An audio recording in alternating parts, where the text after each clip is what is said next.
Hello my sis army, कैसे हैं आप सब। आई होप आप सब अच्छे होंगे। So I am narrator Divya Rajput. Welcome to all of you in new video. So guys, आज के इस वीडियो में बात करेंगे एंड्रयू मार्वेल की एक मेटाफिजिकल पोएम जिसका नाम है टू हिज कॉय मिस्ट्रेस। तो इस पोएम को लिखा गया था 1650 में एंड इसको पब्लिश किया गया 1681 में। तो जैसे कि हम सब जानते हैं, एंड्रयू मार्वेल एक मेटाफिजिकल पोइट है और इनकी पोएम्स के अंदर नेचर के लिए प्यार देखने को मिलता है और ऐसी ही पोएम्स से ज्यादातर लिखते हैं।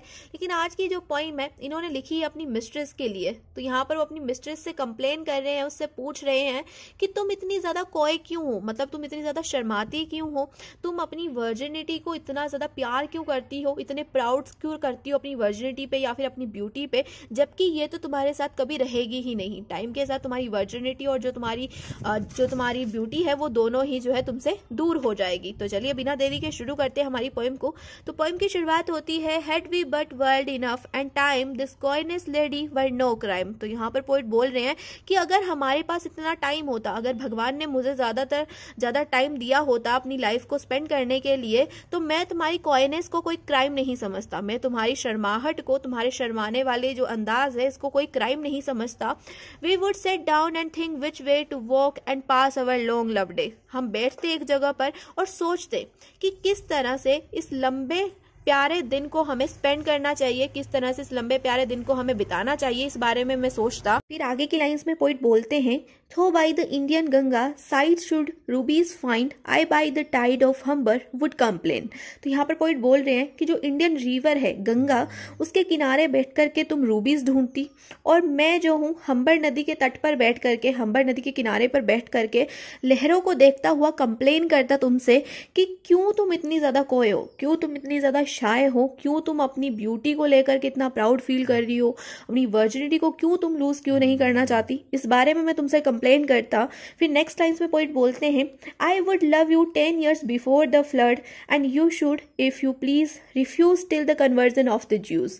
तो ये जो दो लाइन्स है ये बाइबल से ली गई हैं। तो नोहा वाली आपने स्टोरी सुनी होगी। तो फ्लड जो है यहाँ पर बाइबल की उस नोहा स्टोरी से लिया गया है। तो यहाँ पर पोइट बोलते हैं कि बाढ़ के आने के 10 साल पहले तक मैं तुमसे प्यार करता, बाढ़ आने से 10 साल पहले तक मैं तुमसे प्यार करता और तुम भी जो है मुझे रिफ्यूज कर सकती थी ज्यूज के कन्वर्जन तक जो है तुम मुझे रिफ्यूज कर सकती थी और मैं तुम्हें बाढ़ के आने से 10 साल पहले तक प्यार करता। फिर आगे की लाइन्स में पोइट बोलते हैं, my vegetable love should grow vaster than empire and more slow. अब यहाँ पर वेजिटेबल लव का मतलब ये नहीं कि सब्जियों से प्यार, वेजिटेबल लव का मतलब है प्योर लव, एक अनकंडीशनल लव। यहाँ पर पोइट ने अनकंडीशनल लव को या प्योर लव को डिनोट करा है वेजिटेबल लव से। तो पोइट बोलते हैं कि जितना जल्दी एक एम्पायर जो है विस्तृत होता है, जितना जल्दी एक एम्पायर ग्रो होता है, एक साम्राज्य जितना जल्दी ग्रो होता है, उससे भी ज्यादा जल्दी मेरा जो वेजिटेबल लव है, मेरा जो प्योर लव है, वो ग्रो हो रहा है तुम्हारे लिए। फिर आगे के लाइन्स में पोइट बोलते हैं, and 100 years should go to praise thine eyes and on thy forehead gaze. तो यहाँ पर पोइट बोल रहे हैं कि अगर मेरे पास समय होता, अगर मेरे पास टाइम होता, तो मैं 100 साल लगा देता तुम्हारी आंखों की खूबसूरती की तारीफ करने में। 100 साल में तुम्हारी आंखों की खूबसूरती की तारीफ करने में लगा देता और 100 साल में लगाता तुम्हारे फोरहेड, तुम्हारे माथे को देखने में। फिर आगे की लाइन्स में पोइट बोलते हैं, 200 to adore each breast but 30,000 to the rest. तो यहाँ पर पोइट बोल रहे हैं कि हर एक ब्रेस्ट को, तुम्हारे हर एक ब्रेस्ट को देखने में मैं 200 साल लगाता और 30,000 साल लगाता मैं रेस्ट के लिए, आराम करने में मैं 30,000 साल लगाता अगर मेरे पास टाइम होता, अगर मेरे पास समय होता। An age at least to every part and the last age should show your heart. तो यहाँ पर पोइट बोलते हैं कि एक पूरी जिंदगी, अगर मेरे पास टाइम होता तो मैं एक पूरी जिंदगी लगा देता तुम्हें देखने के लिए और जो मेरी जिंदगी का आखिरी समय होता उस समय में मैं देखता तुम्हारे दिल को, तुम्हारे दिल को देखने में मैं अपनी पूरी जिंदगी लगा देता। For lady you deserve this state nor would I love at lower rate. तो यहाँ पर पोइट बोलते हैं कि तुम ये सब जो है डिजर्व करती हो, इतनी तारीफें जो है तुम डिजर्व करती हो। मेरे 100 साल जो मैंने तुम्हारी खूबसूरती को देखने में लगाए, तुम्हारी आंखों की खूबसूरती को देखने में लगाए, 200 साल जो मैंने तुम्हें देखने में लगाए, वो सब जो है तुम डिजर्व करती हो, इससे कम तुम डिजर्व नहीं करती। फिर आगे क्लास में पोइट बोलते हैं, but at my back I always hear time wing chariot hurrying near. यहाँ पर पोइट बोल रहे हैं कि लेकिन मैंने एक बात सुनी है, एक बात मैंने सुनी है कि जो टाइम होता है वो किसी के लिए रुकता नहीं है। जो टाइम की जो विंग्स हैं, जो टाइम के पंख हैं, वो किसी के लिए रुकते नहीं है। टाइम एक रथ की तरह है जिसके ऊपर विंग लगे हुए हैं और वो किसी के लिए रुकता नहीं है, वो चलता जाता है। तो टाइम किसी के लिए रुकता नहीं है, इसलिए मैं जो है इतना टाइम जो है तुम्हारे ऊपर नहीं लगा सकता, तुम्हारी खूबसूरती को देखने में नहीं लगा सकता। And yonder all before us lie desert of vast eternity. तो यहाँ पर पोइट बोल रहे हैं, अपनी मिस्ट्रेस को इशारा करते हुए बोल रहे हैं कि आगे देखो कितना बड़ा रेगिस्तान है, कितना बड़ा समय का रेगिस्तान है जो हमें पार करना है। तो इतना टाइम हम इस चीज़ों पे नहीं लगा सकते क्योंकि हमें तो आगे कितना बड़ा रेगिस्तान पार करना है समय का। फिर पोइट बोलते हैं, thy beauty shall no more be found nor in thy marble vault shall sound my echoing song. तो यहाँ पर पोइट का मतलब है कि जो तुम्हारी ब्यूटी है, पोइट अपनी मिस्ट्रेस को बोलते हैं कि जो तुम्हारी ब्यूटी है वो लंबे समय तक नहीं रहेगी, तुम लंबे समय तक इतनी ज़्यादा ब्यूटीफुल नहीं रहोगी। एक दिन ऐसा आएगा जब तुम मर जाओगी, और जब तुम मर जाओगी तो जो तुम्हारी कब्र होगी, जो तुम्हारी मार्बल वाली जो कब्र होगी, उसके अंदर मेरे जो सॉन्ग्स है जो कि अब मैं तुम्हारे लिए गाता हूँ, इतने सॉन्ग्स जो मैं तुम्हारे लिए गाया करता हूँ, अभी तुम्हारे लिए मैं प्यार का इजहार करने के लिए जो सॉन्ग्स अभी गा रहा हूँ, वो तुम्हें अपनी कब्र के अंदर सुनाई नहीं देंगे। फिर आगे की लाइन्स में पोइट बोलते हैं, then worms shall try that long preserved virginity. तो यहाँ पर पोइट बोल रहे हैं कि जो तुम्हारी वर्जिनिटी है, जिसको तुमने इतने दिनों से प्रिजर्व करके रखा था, इसको जो है वॉर्म्स यानी कि कीड़े जो है इसे खा जाएंगे। तो यहाँ पर पोइट बोल रहे हैं कि जो तुम इतने दिनों से जो है अपनी वर्जिनिटी को, अपनी ब्यूटी को संभाल करके रख रही थी, जब तुम मर जाओगी, जब तुम एक कब्र के अंदर चली जाओगी जहाँ पर तुम्हें मेरी गानों की आवाज़ सुनाई नहीं देगी, तब जो ये वॉर्म्स हैं, तब जो ये कीड़े हैं वो तुम्हारी वर्जिनिटी को खा जाएंगे, जिसको तुमने इतने दिनों से संभाल कर रखा था। फिर आगे की लाइन्स में पोइट बोलते हैं, and your quaint honour turn to dust and into ashes all my lust. तो यहाँ पर पोइट बोल रहे हैं कि जो तुम्हारा ब्यूटीफुल शरीर है, जो तुम्हारी ब्यूटीफुल बॉडी है, वो कन्वर्ट हो जाएगी एक डस्ट के अंदर, एक धूल के अंदर। तो जैसे कि बोलते हैं ना कि जो शरीर है वो एक माटी का पुतला है, तो मरने के बाद में जो इंसान है वो किस में कन्वर्ट हो जाता है, कितना भी ब्यूटीफुल इंसान हो, कितना भी खूबसूरत इंसान हो, वो एक मिट्टी के अंदर कन्वर्ट हो जाता है। और जो दूसरा इंसान है जिसको जो है उसके प्रति लस्ट थी, जिसका जो है उसके प्रति प्यार था, जहाँ जैसे कि यहाँ पर हमारे पोइट जो है कह रहे हैं अपनी मिस्ट्रेस से कि तुम तो जो है एक मिट्टी में कन्वर्ट हो जाओगी, और जो मेरा प्यार है, मेरी जो लस्ट है, मेरे जो डिजायर्स है, वो कन्वर्ट हो जाएंगे एक राख के अंदर। जब तुम मर जाओगी तो मेरे डिजायर्स कन्वर्ट हो जाएंगे एक राख के अंदर। फिर आगे क्लास में पोइट बोलते हैं, the grave fine and private place but more I think do this इम्ब्रेंस।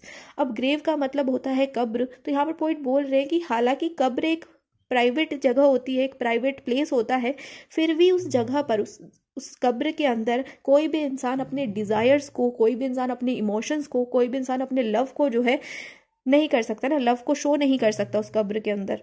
Now therefore while the youthful hue sets on the skin like morning glow. तो यहाँ पर पोइट बोल रहे हैं कि अभी जो है हम जवान हैं, अभी हमारी जो स्किन है वो ग्लो करती है, एक मॉर्निंग की तरह, एक सुबह की तरह हमारी जो स्किन है वो ग्लो करती है। और हमारी जो स्किन है वो इतनी टाइट है, तो क्यों ना जो कुछ भी हमें करना है, जितने भी हमारे डिजायर्स हैं, उन सभी को हम यहीं पर कंप्लीट कर लें। And while thy willing soul transpires at every pore with instant fires, now let us support us while we may and now like amorous bird of prey। तो यहाँ पर पोइट ने अपने आप को एक बर्ड की तरह जो है रिप्रेजेंट करा है, एम्ब्रेस बर्ड की तरह, जिसको बहुत सारे डिजायर्स है, एक बर्ड जिसे बहुत सारे डिजायर्स है। तो पोइट यहाँ पर बोलते हैं कि जो कुछ भी हमें अपनी लाइफ के अंदर करना है, जो कुछ भी हमें करना है, जो भी हमारा लव है, जो भी हमारे डिजायर्स है, जो हमारे इमोशंस है, क्यों ना उन सभी को एक एम्ब्रेस बर्ड की तरह, एक ऐसे बर्ड की तरह जिसके अंदर बहुत ज़्यादा डिजायर्स है, उसकी तरह जो है हम यहीं पर कंप्लीट कर लें, इसी लाइफ के अंदर हम उन्हें कंप्लीट कर लें।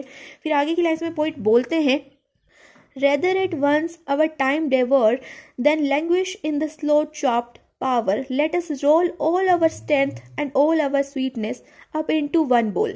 तो यहाँ पर पोइट बोल रहे हैं कि जितनी भी हमारी स्ट्रेंथ है, जितनी भी हमारी स्वीटनेस है, क्यों ना उसे हम एक बोल के अंदर कन्वर्ट कर दें, एक बोल के अंदर उसे समा दें। And tear our pleasures with rough strife through the iron gate of life, thus though we cannot make our stand still yet we will make him run. तो यहाँ पर पोइट बोल रहे हैं कि जितने भी हमारी डिजायर्स हैं, जितनी भी हमारी स्वीटनेस है, उन सभी को एक बॉल के अंदर क्यों ना हम बंद कर ले और उस बॉल को भेज दे एक आयरन गेट ऑफ लाइफ के ऊपर। मतलब हमारी जो जिंदगी है, हमारी जिंदगी का जो सपने हैं, जो कुछ भी हमारे सपने हैं, जो कुछ भी हमारे ड्रीम्स हैं, जो भी हमारे डिजायर्स हैं, क्यों ना उन्हें हम एक बॉल के अंदर कन्वर्ट कर दें। क्योंकि हम अपना अलग से सन तो नहीं बना सकते, क्योंकि हम इस टाइम को नहीं रोक सकते। बोलते हैं ना टाइम चलता रहता है, किसी के लिए रुकता नहीं है। तो यहाँ पर पॉइंट वही बोल रहे हैं कि टाइम किसी के लिए नहीं रुकेगा और हम अपना खुद का सन तो बना नहीं सकते, हम खुद का सूरज तो नहीं उगा सकते, लेकिन हम उस सूरज को चलाने में, उस सूरज को जो है रन करने में हेल्प कर सकते हैं। अपने सपनों को पूरा करके, अपने सपनों को हम पूरा करें। जितना हमें टाइम मिला है, जितना हमें समय मिला है, उस समय को हम यूटिलाइज कर सकते हैं। एक सन तो हम नहीं बना सकते, अपना खुद का सूरज हम इस दुनिया में नहीं उगा सकते, लेकिन जो कुछ भी हमें टाइम मिला है, जितना भी भगवान ने हमें टाइम दिया है, उस टाइम के अंदर हमारे जितने डिजायर्स हैं, चाहे हम एक दूसरे से प्यार कर सकते हैं, चाहे तो हम अपने बीच में जो है रिलेशन बना सकते हैं, चाहे अपने डिजायर्स को कंप्लीट कर सकते हैं। तो जितना समय हमें मिला है उसमें हम ये सब कर सकते हैं। अगर तुम अपनी कॉयनेस को नहीं दिखाओ तो, अगर तुम इतनी ज्यादा शर्माओगी नहीं तो ये सब हो सकता है। हम सन को चलाने में जो है मदद कर सकते हैं। तो यहाँ पर आपकी जो पोएम है वो कंप्लीट होती है। होप सो आपको मेरा एक्सप्लेनेशन अच्छा लगा होगा। मिलते हैं नेक्स्ट वीडियो में जहां पर हम किसी और पोएम का एक्सप्लेनेशन करेंगे। और अगर आप चाहते हो कि मैं किसी और पोएम का एक्सप्लेनेशन करूं तो आप मुझे कमेंट सेक्शन में उस पोएम का नाम लिख करके पेन कर सकते हो। मिलते हैं नेक्स्ट वीडियो में जहां पर हम किसी और पोएम को देखेंगे। तब तक के लिए टेक केयर, बाय बाय।